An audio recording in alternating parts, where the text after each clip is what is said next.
नमस्कार मित्रांनो, मी आहे तुमच्यासोबत नरसिंग भुरे, आरोग्य दूत न्यूज. पाचोरा तालुक्यात सध्या उष्णतेचा कहर पाहायला मिळत आहे.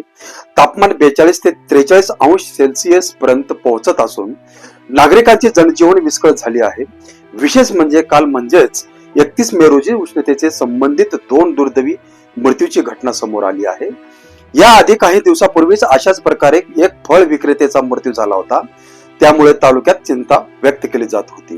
सर्वप्रथम काही दिवसापूर्वी पाचोरा शहरातील छत्रपती शिवाजी महाराज चौक परिसरात फळ विक्री करणाऱ्या एका फळ विक्रेत्याचा उष्णतेमुळे मृत्यू झाल्याची घटना घडली होती.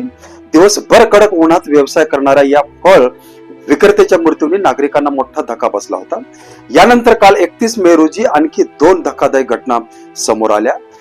पहिली घटना आसानखेडा खुर्द येथील आहे. 55 वर्षीय शेतकरी देविदास धनराज पाटील हे दुपारी सुमारे 2:30 वाजता कडक उन्हात शेतात कुट्टी भरण्याचं काम करत होते. काम सुरू असताना त्यांना अचानक चक्कर आली आणि ते खाली कोसळले. कुटुंबियांनी त्यांना तातडीने पाचोरा ग्रामीण रुग्णालयात दाखल केलं, मात्र डॉक्टरांनी त्यांना मृत्यू घोषित केलं.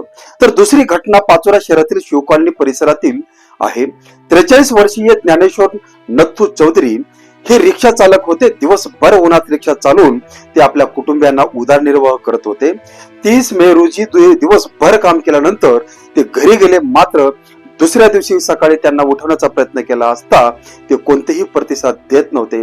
त्यांना तातडीने ग्रामीण रुग्णालयात नेण्यात आलं, परंतु डॉक्टरांनी त्यांनाही मृत्यू घोषित केलं. विशेष बाब म्हणजे काल एका दिवसात 2 व्यक्तींचा मृत्यू झाला.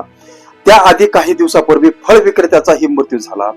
त्यामुळे वाढत्या उष्णतेमुळे नागरिकांमध्ये भीतीचं वातावरण निर्माण झालं आहे. जरी या मृत्यूचं नेमकं कारण वैद्यकीय अहवाल आल्यानंतर स्पष्ट होणार असलं तरी सध्या सुरू असलेल्या तीव्र उष्णतेमुळे नागरिकांनी अधिक काळजी घेणं आवश्यक आहे.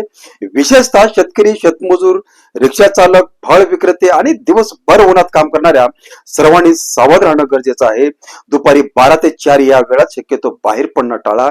भरपूर पाणी प्या. ORS, ताक, लिंबू पाणी यांचे सेवन करा. डोक्यावर टोपी किंवा गमछा वापरा.